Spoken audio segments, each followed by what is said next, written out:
So welcome again, Hannah, and welcome to many of you. I think you're repeat attendees, so that's excellent. The first thing I'm going to do, I'm going to share my screen and I'm going to talk a little bit about another Google tool that you may want to use. Let me get my screen shared.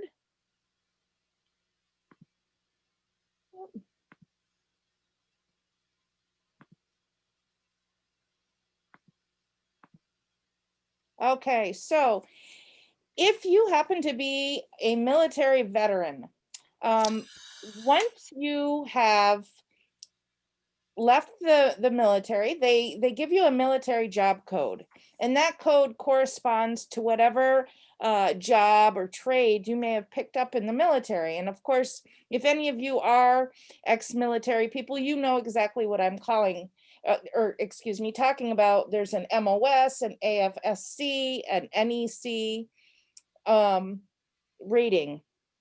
So if this if this applies to you, or I know some of you work with people who are unemployed, if you know somebody that is an unemployed veteran, just make sure they know what this code is, and you would type into the Google search bar. Hey, I hate to stop you, Stacy. We're seeing an Adobe Flash Player screen. We're not seeing a Well, Google that's screen. not good. How strange is that? Hold on. Let me stop my share. And we have another person that's joining us. Let me try again. It would be, yeah, didn't want you to keep going and not see it for not. Yes, there Okay, we so do go. you see it now? Sorry about Yes. that. I'm not sure what I did. So I started to type in jobs for veterans, and then I would type in, let's say the person has been given the code 120A, and then I would say enter. So just like if you attended last week, it's the same idea. The first three jobs will come right up, and you can see a 120A means that this person was an Army warrant officer in the construction engineering area.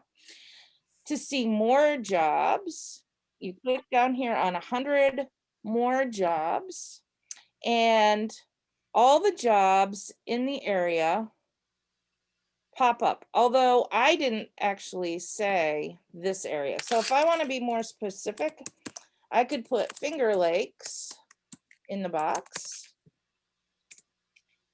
and the ones right around here would pop up, because I don't know where everybody is, but I'm in the Finger Lakes region. So we'll assume this person that's ex-military is as well.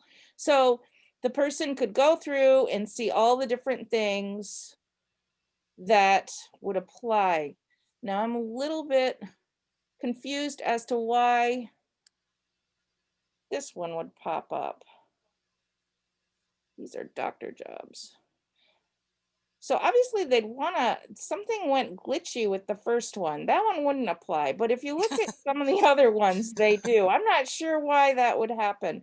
Maybe there's a convergence with something medical people have for a code and something military people have. Isn't that weird? Hey, if there's just I one bet bad it's one, that's not bad. it's probably a medical code. Let's try putting the 120A over here and see.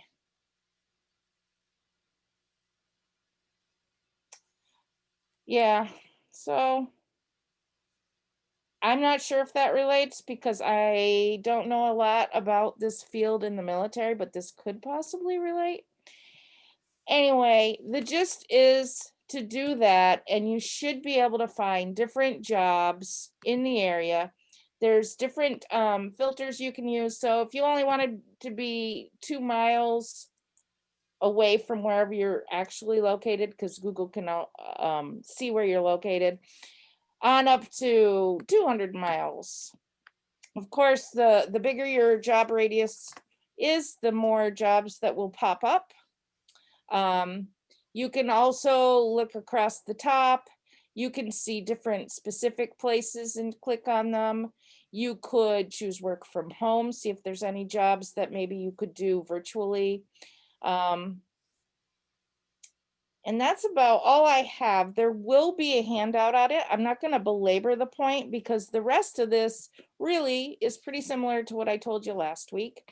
The only difference is adding that code. And I apologize that I got some wonky results. Not sure quite why, but didn't get those results when I was at my home, but I don't live in the same exact place. I don't know. I don't know. Very strange. But I'm going to let Hannah take it away. And you can try on your own with the handout, and hopefully you will get better results. Thank you for that tip. Google is such an awesome tool, and I think a lot of times we don't really we take a lot of what it does for granted. So it's nice that you're sharing the job search functionality of that. It's fun to learn new things. So thank you for that, Stacy. And for those of you that are here today, thank you so much. What we're going to be talking about is how to find jobs online and land an interview. And my name is Hannah Morgan. I am known as the Career Sherpa.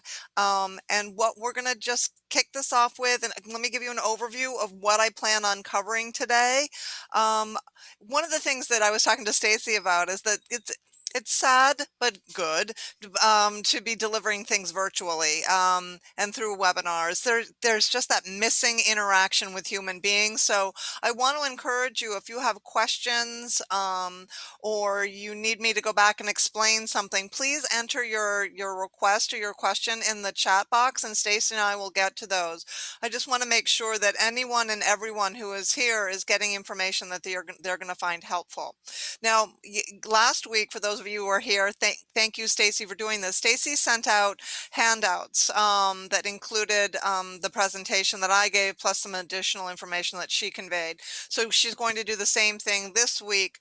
There's a handout for this, so that if you want to take notes, you're absolutely more than welcome to do that. But Stacy will be sending you a handout, which is not exactly a printout of the slides, but more of a worksheet and a list that you can work from. So that's all the great information. So this is what we're going to talk about today. What are the best job boards? And how to uncover job opportunities that aren't on the job boards. How to analyze the job posting.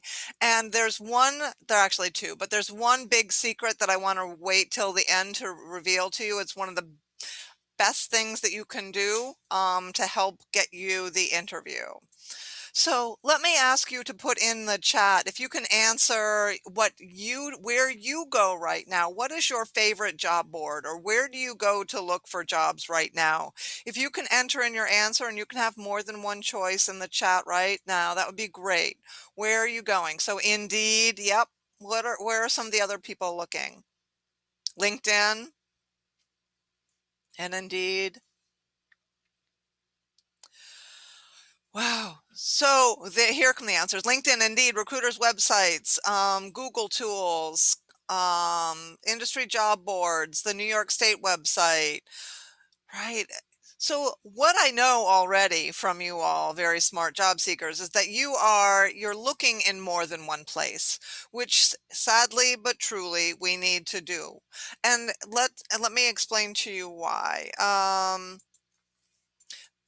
These are by poll from recruiters, company insiders. These are the job boards that they like using the best. And so we can say, well, this is my favorite job board because I always find jobs on it. But what we really want to be thinking is, well, which job boards do recruiters like going to? In many cases, I used to work in HR. I know that companies have an established account with some of these job boards, so they'll only post their jobs in certain places.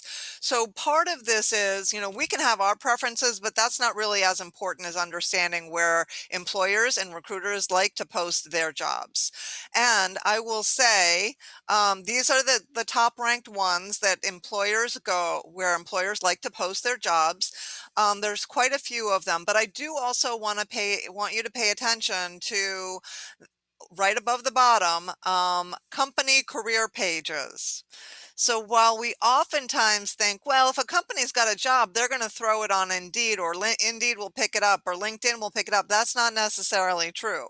It costs money to post jobs on Indeed and all of these sites. Where it doesn't cost any money is on a company career page. And many companies don't necessarily want to be inundated. On average, they'll receive 250 resumes or applications per job posting. Can you imagine if you were the only person in a department and you had 3 jobs to fill and you now had 750 resumes or applications to look through? That's just overwhelming. You could never do all that. So some companies have taken the standpoint or taken the view, we're going to put it on our website, and the people that find it on our website have already pre-screened themselves. They know about our website, they know to go there to look for it, and those are the people that we think are higher caliber or more interested in us. So we're going to look at them first. So these are some of the things that we need to think about. We can certainly set alerts on all of these job boards, but is that the best use of our time? I think that there are, if we pare it down to 1 or 2 and maybe 3 or 4, the company career page should always be one of those websites that we're regularly pursuing. And that should raise the question, well, gosh, how do I know what companies that I want to work for? That's part of what I hope you will be embedding into your search process, to identify a list of maybe 30 companies that you'd like to work for, and then go set alerts on each one of their career pages on their company career page. I know that can sound overwhelming, but I don't want you to miss out on opportunities. So besides those recruiter favorite websites, it's important for us to know that some recruiters prefer to use niche job boards. Now, these are not necessarily the favorite niche job boards or specialty job boards by recruiters, but these are some of the ones that I would think you'd want to know about. For every career, almost every career, there's a special niche website, a job board, and I can't possibly know what all of them are, but these are some of the most popular, more well-known ones that I wanted to make sure you knew about. So if you're looking for a technical job, Dice is the place to go. eFinancial Careers is for finance job. If you're looking for a job with a college or university, higheredjobs.com is a place to go. Or is it .com or .org? Anyway, you'll find it. Idealist for nonprofit jobs, and usajobs.gov for government jobs. And so I would like to think that your job search may be industry specific. In other words, you want to work for a higher ed institution like a college or university. So you could go ahead and search the jobs that are actually listed on higher ed jobs. That would make your life that much easier. Certainly, you'd want to go to the career sites for every school in your commutable radius and look for those. But this is just another way to help you identify what's happening in your industry and where are the jobs in your industry. On the handout that I sent, that Stacy will be sending on this weekend, or yeah, this weekend, you will find a list of all of these websites. So for those of you that are really enjoying this remote work environment and that and want to stay and continue to work remotely on a more regular basis, even once companies start bringing people back, one of the things that that we have found has happened is that LinkedIn now offers a filter so that you can search for jobs that are just remote at this point in time. Indeed has done the same thing. But there are websites that are just devoted to jobs that are only remote and won't be going back to an office environment. Those include We Work Remotely, Remote.co, Virtual Vocations, and Working Nomads. So if you have been bitten by this remote bug and you think it works really well for your lifestyle and you don't ever want to go back to an office again, these are sites that you may want to consider checking out to see what kind of jobs they have listed, because that's a great option. Because one of the things that we know is that while jobs may be listed right now on LinkedIn and Indeed as remote, or when the tide changes and when the virus subsides, it may be, and it's quite possible that employers are going to say, come back to the office. I don't care where you're working, but I need, if you have, or you're working for us now, we do need you back in the office. If that is something that you're worried about, and it could happen, then there are companies that just hire people that are remotely. So hopefully that helps. Um, I have a question from the audience. Do remote sites vet the jobs and companies listed? Some of them do a better job of that than others. These I can't guarantee you these companies do that, but I can say that they're better vetted than Craigslist or any other random job site, because it does cost money for companies to put jobs on these sites. So if somebody has invested some money, you would hope that that one little filter would be good enough. Um, but we can't be sure. The nice thing about these sites is they don't charge their the job seeker. I love flex jobs. Flex jobs is all kinds of flexible jobs, from part-time to working remotely and all kinds of things like that. But flex jobs does charge, they do a very good job vetting all jobs they put online on their website for job boards. But flex jobs does charge the job seeker to have access to some of those jobs. So these tend to be more free to the job seeker. Where they make their money is off of ads and charging the employer. That's a good question. So, while we can get all excited about adding new job boards to our repertoire and our collection, I do want to I do want to remind you of something important. So there are two numbers here. The odds are 129 to 1 versus 8 to 1. Silk Road surveyed employers and asked them the question, how many applicants does it take to get one hire? And so the results from that study were there were 129 applicants to get one hire when they were using the external job search sites, like the ones we were just looking at, those job boards. 129 applicants to get one hire. Conversely, it only took 8 applicants to get one hire when the recruiters looked at people who came from referrals, recruiter outreach, and the internal job postings. So there's quite a difference in our odds as a candidate, 129 to 1 versus 8 to 1, right? What odds sound better to you? I would rather be 1 out of 8 than 1 out of 29. That means my chances of getting looked at are better. So in order for us to do that, we need to be thinking about, okay, how can we get referrals into the company? What can we do to get on recruiters' radars? Or how can we be an internal candidate? Right. And there's not much we can do about that, but we can do more to get on a recruiter's radar or to get referred. And we'll talk more about that. But I just wanted to show you the vast amount of numbers that get funneled to make one hire. And so when we get impatient or we get frustrated that companies haven't gotten back to us, I agree. It's wrong. They should always let us know where we are in the pipeline. But if you truly understood what these numbers look like, that's a lot that has to be managed. So if we can have just a little bit of empathy for the recruiters and hiring managers that are going through this process, they do have a lot to look at. So here's some tips that I want to leave you with when we talk about these job boards. First and foremost, if you, I want you to create profiles on any and all of these job boards and the career sites that will let you.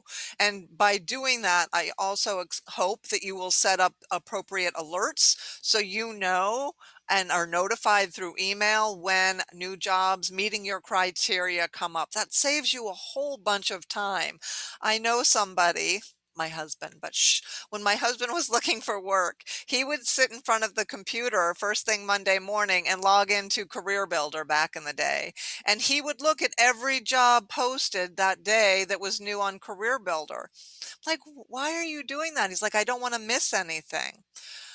So I can understand that logic, but I can also tell you that sitting in front of a computer sorting through job postings for 4 hours on Monday morning is not the best way to spend your time.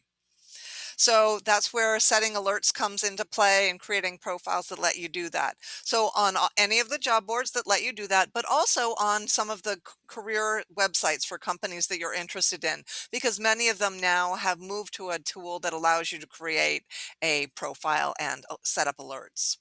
The other thing that I want to help you um, make this better for you so you don't miss out on opportunities is to follow companies that you are interested in working for on LinkedIn. Because if they should post a job and you are following that company on LinkedIn, it will show up in your notifications. So you're less likely to miss it. The other thing that we talked about is that recruiters really do their own proactive outreach and look for candidates.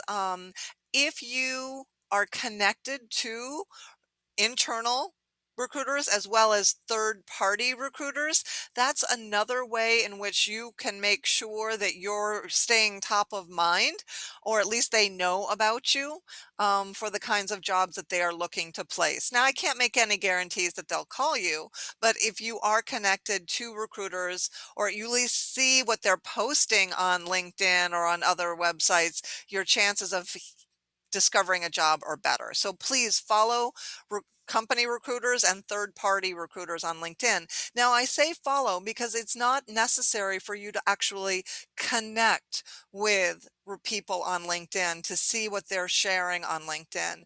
If you follow somebody on LinkedIn, you have the benefit of seeing what they share when they share it on LinkedIn without the obligation of them having to share their network with you. So following is relatively new within the last year and a half, and I really want to encourage people to follow first before connecting. Was there a question, Stacy? You're muted. Two questions. For the following of recruiters, how will somebody know that who the recruiters are? Can they search recruiters? Absolutely. So one of the and if you're on LinkedIn, it makes it easy to do. So there are two tips, two parts to this tip. If you are interested in a company, if you that you and you have a list of companies that you want to work for, you can go to LinkedIn and search, go to the find the company, and then you can search for people who have the word recruiter in their job title by using LinkedIn search functionality for free. You can do that. Anybody can do that. You can also go to LinkedIn and type in recruiter in the search box, and you can filter it by industry if you want to try and find recruiters that specialize in your industry or that are located in your geographic preference. So a couple of different ways there. Oftentimes, when you are looking at some of these job boards, you will see recruiting agencies posting jobs, and that gives you a clue. Those are also good recruiters to follow and good companies to follow. So I'm just trying to think of a name of a recruiting company. I'll call. Um, what is it even more? Any one of the recruiting agencies. And if you look and see, oftentimes they put the name of the recruiter on the ad. Please contact Stacy at Adecco Agency if you are interested in this position. So then I would go to Stacy's profile on LinkedIn and follow her. So follow these recruiters and follow their organizations on LinkedIn. So again, you'll get notified of any changes they make to their any status updates they make. The other question is about the alerts that you had spoken about. Are they somewhat real time from the time the job is posted, or is there some sort of a time delay? um, it really there's so many it depends on when the recruiter submits it, and how that when they choose to have it go live. So, um, Cheryl Davidson, who's in attendance, says in her experience as a recruiter, it is real time. okay. So We and that's one of those things, but how long did that recruiter know about it before they actually posted it? Could it have been weeks? Could it have been months? So there's always potential for time lag there. So the other thing that's important to note, if you have created a profile or account on the Indeed or Career Builder or Monster, it's really important because they ask you, do you want to upload your resume? And the answer is sure, upload your resume, but it's important to take off your information, your street address, if that's on there, city, state, phone number, email. Take that information off the resume that you upload into any of those profiles.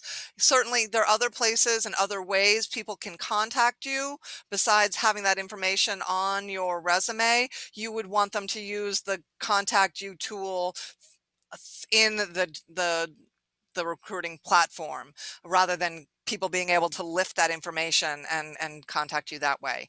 The other trick is if you have uploaded your resume into Indeed or any of those job boards, you want to update it every week or two because oftentimes recruiters will say, show me all the new resumes or the new candidates that have come through in the last 2 weeks, the last week that meet this criteria.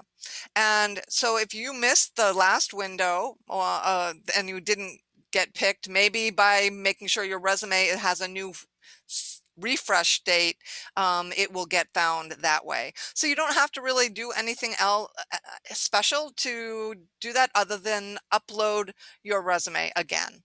And that gives it a new upload date, which then is the criteria by which recruiters might find it. I hope that makes sense.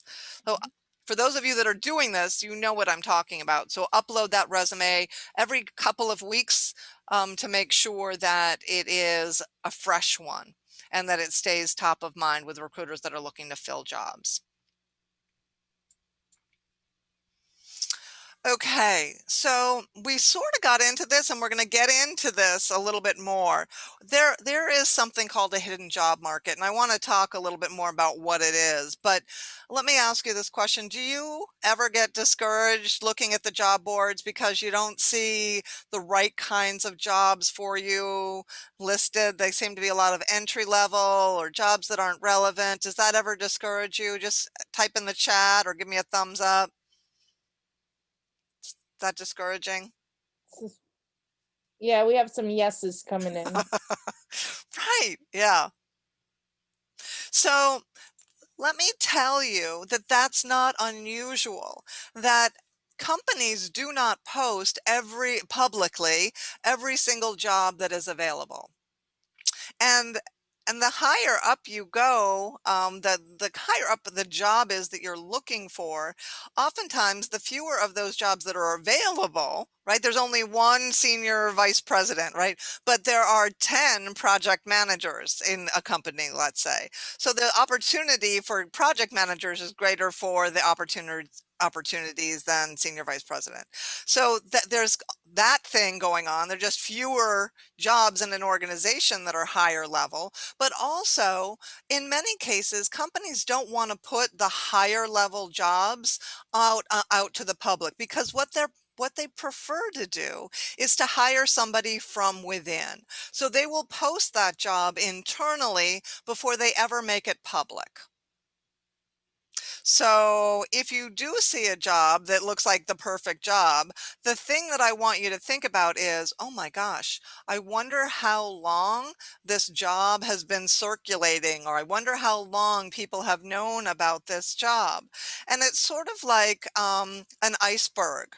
When you think about the iceberg, what we see above the waterline is a very small percentage of what the real iceberg is. The bulk of the iceberg is underwater. So when we think about how jobs are getting filled, above the waterline of the iceberg are the ways we see jobs getting filled. The jobs that human resources gets involved in and posts it. They contact recruiters and outside employment agencies, or they put it on the job board or the company website. That's what we see. Think about how many jobs are actually filled below the water level, where they're hiring somebody they know inside the company or somebody who comes in as a referral. There are a lot more jobs that are filled under the water line that we never see or hear about versus above the water line. Um, and it's for some of the reasons that we've looked at today. Hiring is a very painful process for people. There, that interviewing process, the screening the candidates, going through the interview process to find somebody is very much like dating. You don't know what you're going to get once you actually bring them on board. But when you're hiring somebody who comes as a referral or somebody that is already in the company, you know exactly what you're getting. And that feels safer to a lot of companies. So part of my message here is by the time you see a job, it's already been in circulation for a while. People inside the company, the manager, the department, the coworkers, they all knew it was available. And they were telling their friends and family about that job. It was never posted publicly, it was posted in the internal job board. And they were telling people about it. And people were submitting their resumes and having conversations before the job ever got published. And that happens a lot. So I want you to be able to take advantage of that same sort of word of mouth knowledge about great jobs that you could be available that might be of interest to you. And we'll talk about that's all about networking and stuff like that. But I also want to share with you this recent study that JobBite did. They asked hundreds and thousands of recruiters, "Hey, where are you going to be investing your time and money for recruiting new candidates this coming year?" And they asked them at the end of 2020, so probably October, November. So if you look at this, 46% of recruiters surveyed said they're going to be investing in social media to do their recruiting over the next year. 40% specifically cited LinkedIn, and I believe that they meant the LinkedIn job board versus social media. Otherwise, they would have just called it social media, but maybe they mean both. 40% are going to be using LinkedIn. 36 are going to be investing more time and energy in getting employee referrals, which means that we should be seeing even more employee referral programs come into existence. And if you don't know, many companies already offer employee referral programs. The employee may not even be aware of it, but a company says if you're an employee and you refer somebody that gets hired, you'll get a prize. That prize could be monetary, it could be some other perk within the organization. And that's just for referring somebody who gets hired. If the person that you refer stays for a year, oftentimes they give you another chunk of money. So when you're thinking about job searching and you're feeling uncomfortable asking somebody to refer you for a job, think about that they are going to make money or get some sort of perk if they refer you and you get hired. So you're actually doing them a favor. 34% are going to continue to or will be investing in job boards. And then that smaller percent at 20% are going to be looking at recruiters network. And that is another reason why it's important for you to be following and ultimately maybe connecting with people who are recruiters, because the people in their network is going to become more important to 20% of them in the next year. It's not a major percent, but it's still something to think about. We know it's happening already, right? We know that people who are recruiting for jobs inside their own company are keeping track of, are connecting with people, following people, using their network to help them uncover new talent. And so it's important for you to think about, okay, if there are 5 or 6 or 10 companies that I really want to work for, I need to follow those recruiters on LinkedIn. So go find the company on LinkedIn and search for employees inside that company with the job title recruiter, and then go follow them. So employers, we know, are going to be using social media. Are you? And the reason I shared this slide is to give you an idea of all the different platforms that recruiters are using. they're using LinkedIn, they're using Facebook, they're using Twitter, they're using Instagram, they're using Glassdoor, which I wouldn't really consider a social network, but they are, and they're using YouTube. They're also using TikTok and some other tools as well.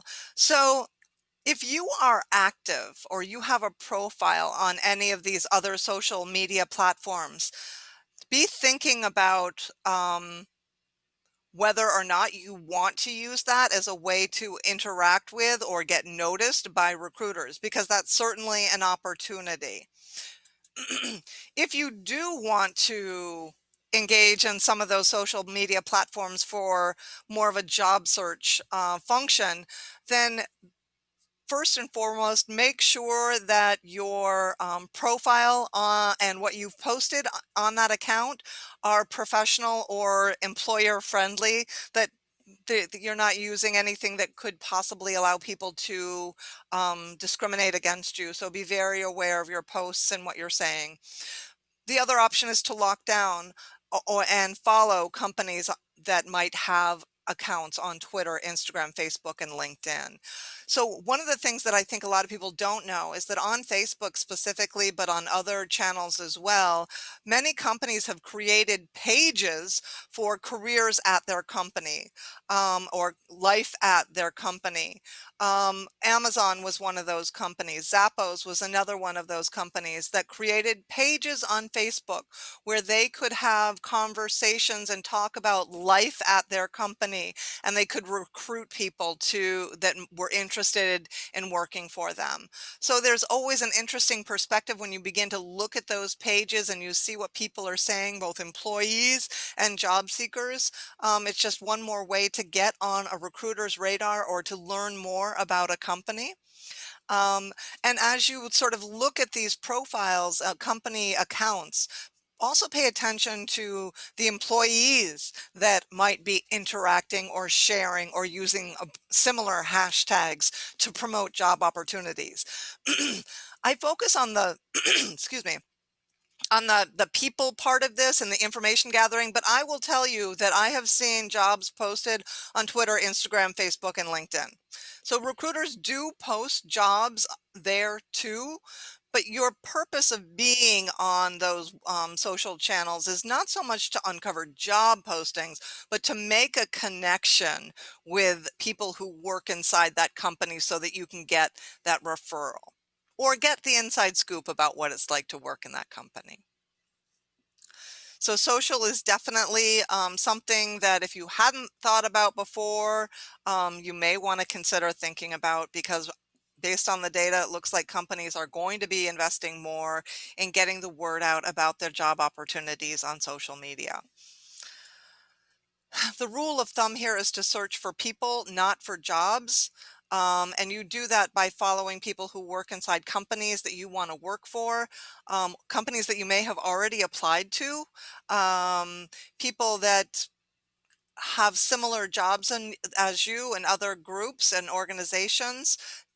That's what this is about, relationships, because we saw the data that companies love to hire people that come as a referral. So your job is to make friends with, befriend, be connected with people who could potentially refer you. Is there a question, Stacy? Not a question as much as a comment I thought was relevant. Um, Elizabeth says that often the person who refers you within a company is rewarded. In one company, two employees referred the same person and each received $500 on their next paychecks. And in another firm, the employee received 2,000.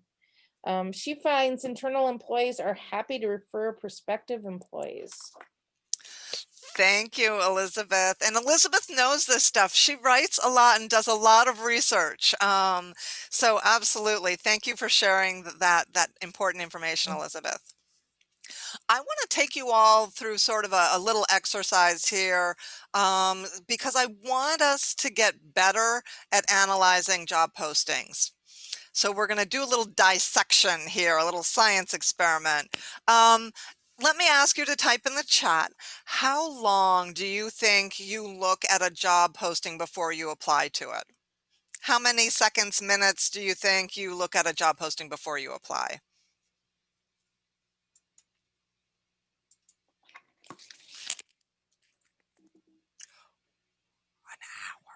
Wow, I'm seeing an hour, 15 minutes, 10 minutes, 10 minutes. Okay, so 15 minutes. The answers in the minutes, 10 to 15 minutes, are about similar to what the ladders found. The ladders did a study and they asked job seekers that same question: how long do you think you spend looking at a job posting? And most of them said, 10, 15 minutes. The reality was, when they used eye tracking software, the job seekers only looked at a job posting between 49 and 76 seconds before they applied. Right? So we may think we look at the job posting for 10, 15 minutes, but are we really, really digging deep into that job posting before we apply?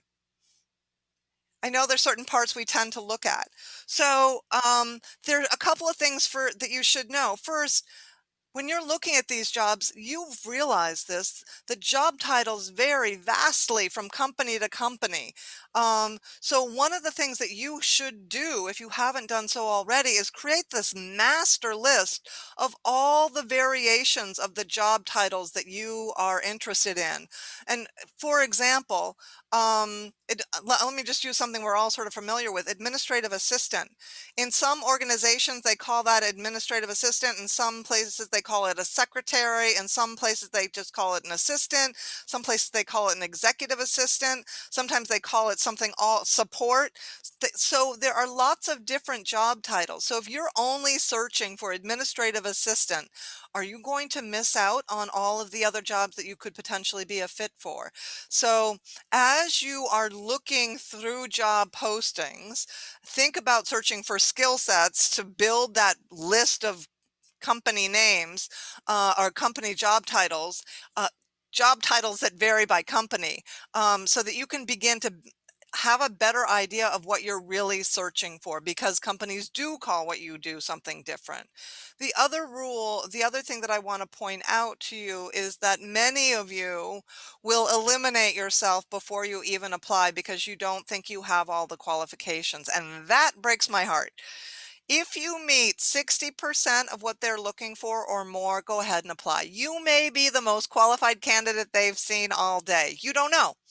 So, that number is 60%. I could say 70%. I could say 80%. But I would prefer to say something much more lenient, like 60%, because you don't know. I don't know. The employer may not even know what they absolutely must have in this role to hire somebody. They may be willing to make exceptions or accommodations and say, ooh, because she's got industry experience, we're going to make this not as important. So I think that we are way too judgmental and we're opting out. You can't win the lottery if you don't buy a ticket.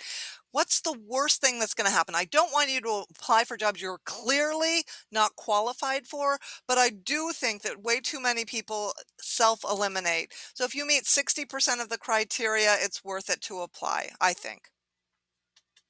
Yes, you're muted. I gotta stop doing that.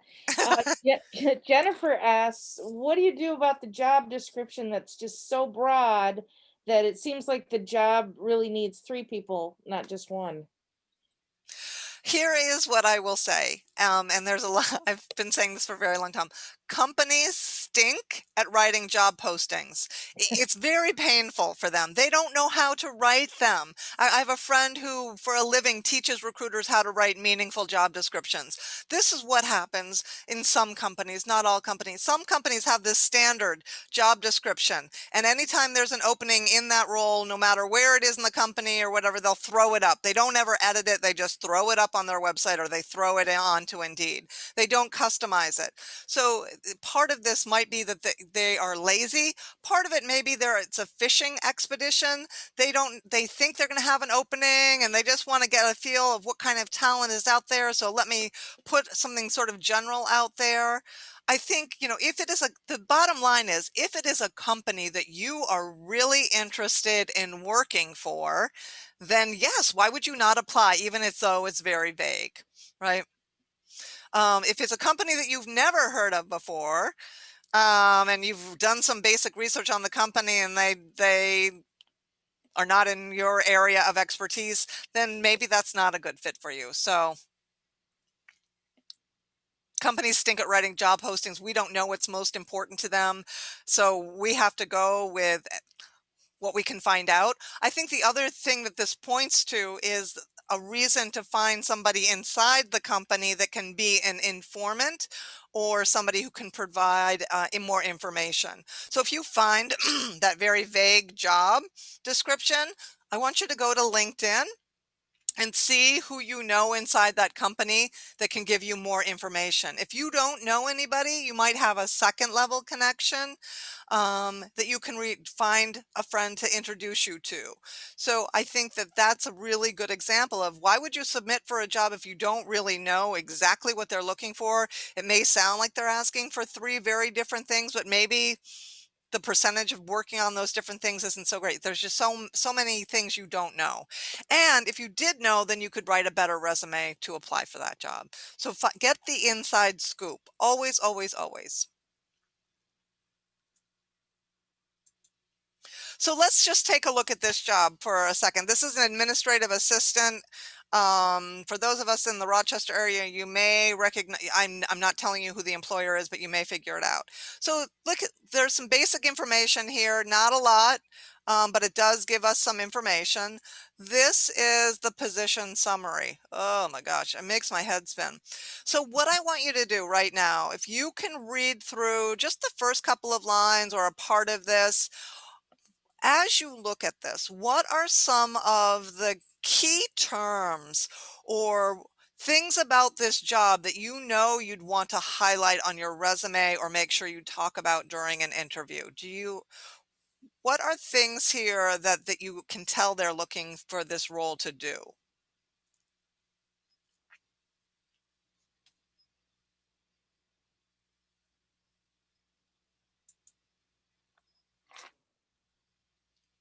Yes, policies and procedures, policies and processes, liaisoning, yeah, support.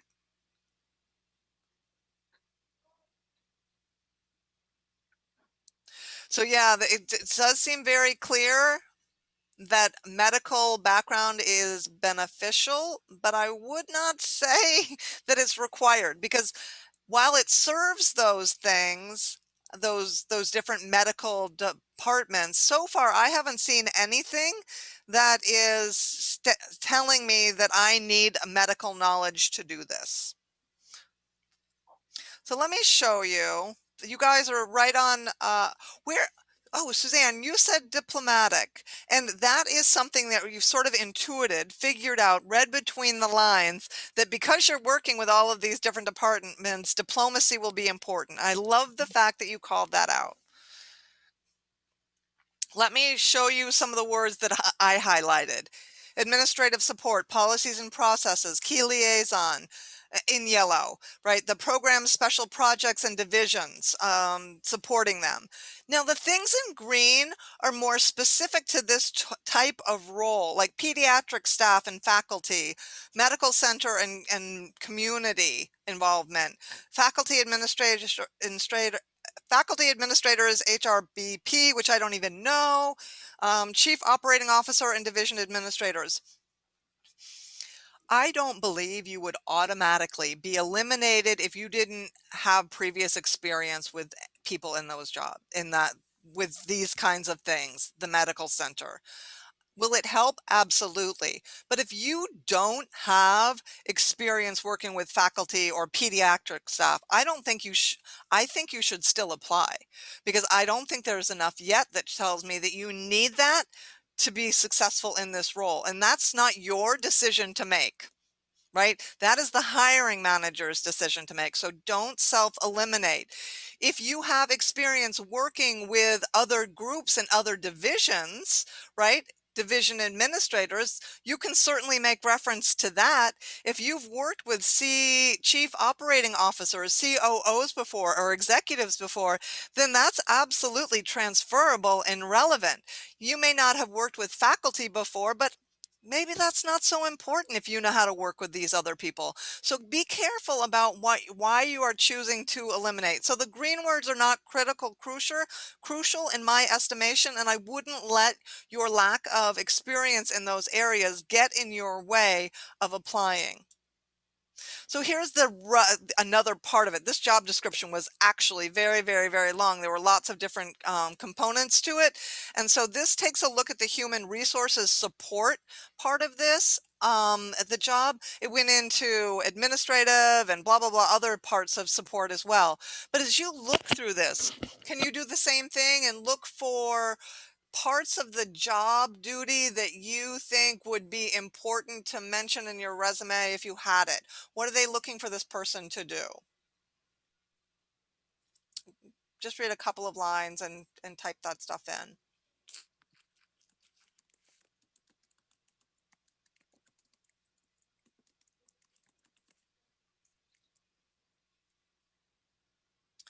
Creating forms and job postings. Yep. Tracking information. Yep. Yes, discreetly handling sensitive and confidential information, understanding processes. Yes, yes, yes. Good job.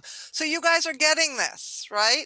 So I did the same thing. I highlighted most of the same things that you did, right?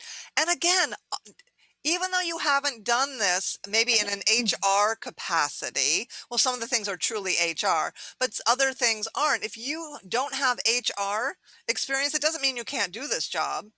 Like maybe you've had experience working in your department posting jobs before. You didn't work in an HR capacity, but you still know how to do that. That's fine, right? That's relevant. Um, so here, these are the words that I have begun to highlight here that you've identified are the kinds of things that you're going to want to make sure you call out on your resume. Now, I'm further reading and analyzing this job posting because it goes on and look at the qualifications. I find them sort of curious. Qualifications, college graduation or equivalent combination of work experience and training, 1 year of relevant administrative experience. What's relevant? Right? If they really demanded or wanted you to have academic experience or healthcare experience or hospital experience, they would have said that. They did not say that you must have hospital administration experience. So, I know, I just heard this. I mean, I just felt it doing this. so I just want to make sure that you all realize that we oftentimes are self-eliminating way too soon. The thing that is preferred, somebody's not muted. Is Oh, anyone else telling? Yeah, there you go. The preferred qualifications required to maintain strict confidentiality of information of faculty and staff members. Well, somebody called that out. That was Cheryl, right? We already know that that's sort of part of what this job is all about, but they actually put it in a preferred qualification, which helps me. That should be a tickler, a reminder for you that you want to call out when you write your resume for this job that you have had success maintaining strict confidentiality of information.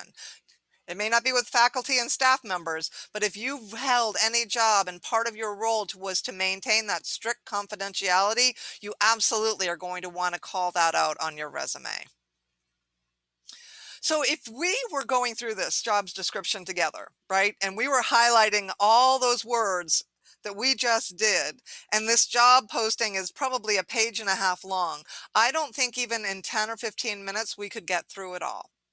So my belief is if you went through every job posting the way we just did, highlighting all of the different important components of the job description, and if you want to use two different colored highlighters, this is what I have and this is what they're looking for that's similar or whatever, go ahead and do that, because my belief is that the analysis that you are giving into this job description and identifying what it is they're really looking for will help you fine tune your resume and uncover some of the things like Cheryl uncovered, where the sort of reading in between the lines, what is it they're really looking for? That extra level of analysis is going to allow you to present your qualifications in a much more relevant, targeted way for that job. So yeah, it's going to take maybe 15, 30 minutes to look at this, to look at the job posting and do this analysis. But you will use this analysis to make yourself will present yourself as a better candidate. So just to reiterate and repeat what we've already been talking about here, right? Incorporate those terms that you highlighted on your resume, include those relevant accomplishments on your resume, and make sure that you also submit a cover letter. And I'm just now seeing that we're at 3:01, so I'm going to really quickly sort of wrap this up. A cover letter today is still vitally important, no matter what anybody says. No, we can't make somebody read it, and some people won't read it, but it's still there. It's still an option, and there are enough people who do read it. So I want you to create a good cover letter that tells the reader why you are interested in working for that company. And if you're being referred or you know an employee, mention the employee in that opening paragraph. The second paragraph is all about why you are qualified for the job. And the last paragraph, which is really just a sentence or two, is thank you so much for your consideration, and I'll follow up with you in a couple of weeks. Did you hear me say that? And I'll follow up with you in a couple of weeks.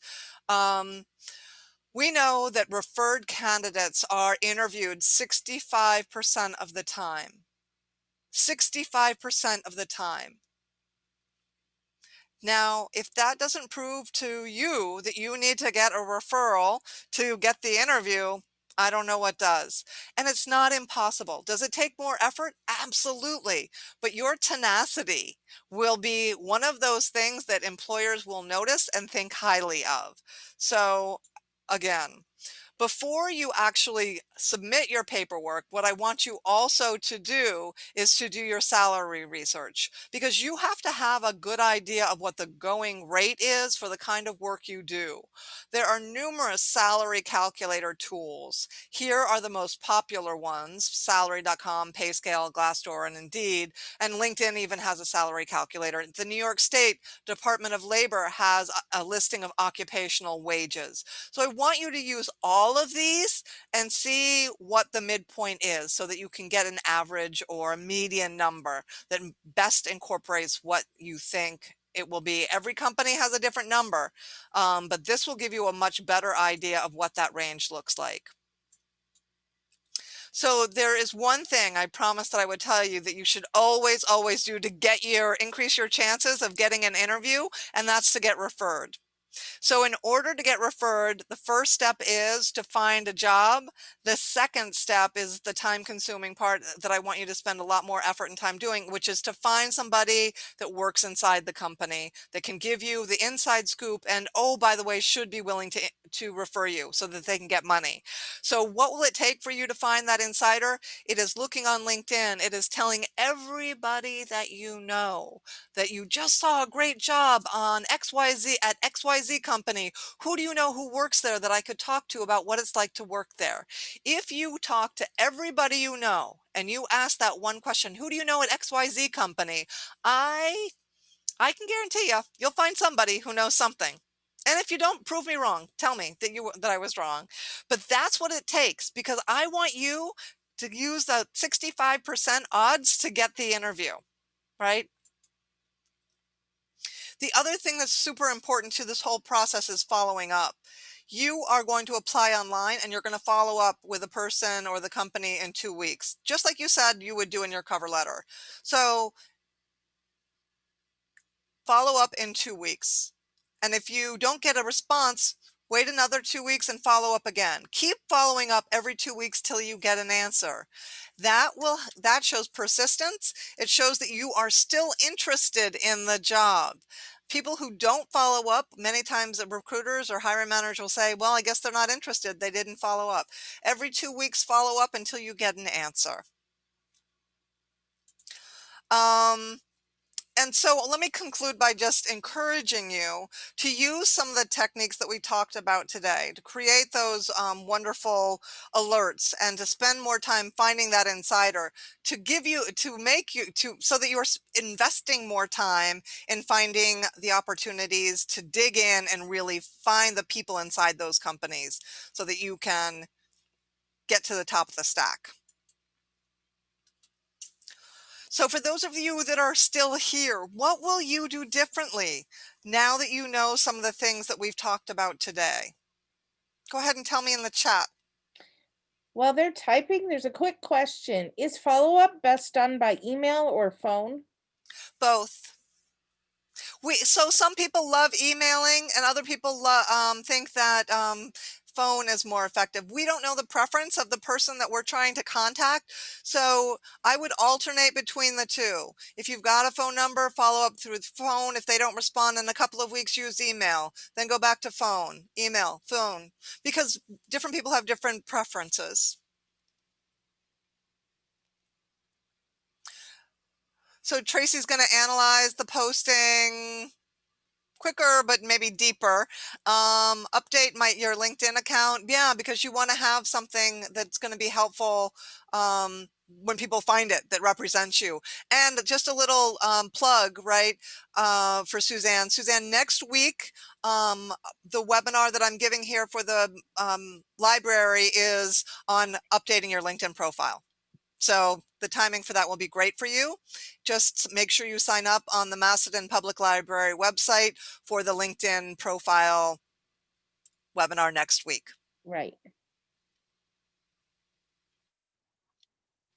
Thank you all. I know I've run over and I apologize. I try so hard to not do that, but sometimes I do, so I apologize. For those of you that are still here, I want to thank you. And I do hope that you're going to sign up through the Macedon Public Library for next week's session on LinkedIn. And I'm sure Stacy has a couple of words she wants to say before we leave. Yeah, just make sure that if you've already signed up, you're good to go. You don't have to sign up again. The link you have for today and the last time's session, it's all the same link. However, I will send it out to everybody once again if they're registered, just in case you happen to lose it in your email, because if your email box is anything like mine, it can get hairy in there. So and be looking for the handouts. What I do is I put this recording on YouTube. I'll send you the link to it, and under the recording in YouTube, you'll see a information box. That is where there'll be two links to handouts. One will be Hannah's handout, and the other one will be a brief handout on the using Google job tools to find military type jobs. So thank you for coming, everyone, and thank you to Hannah for such a knowledge, informational I can't talk. I'm jam-packed presentation full of so many useful things that my brain exploded. See, that's what happened. Thank you, Stacy, and thank you all. If you have any questions or follow-up questions, you can email me at hmorgan@careersherpa.net. Let me just put that in here. There you go. If you have any questions, oops, I forgot the H. Sorry, H Morgan. Oh.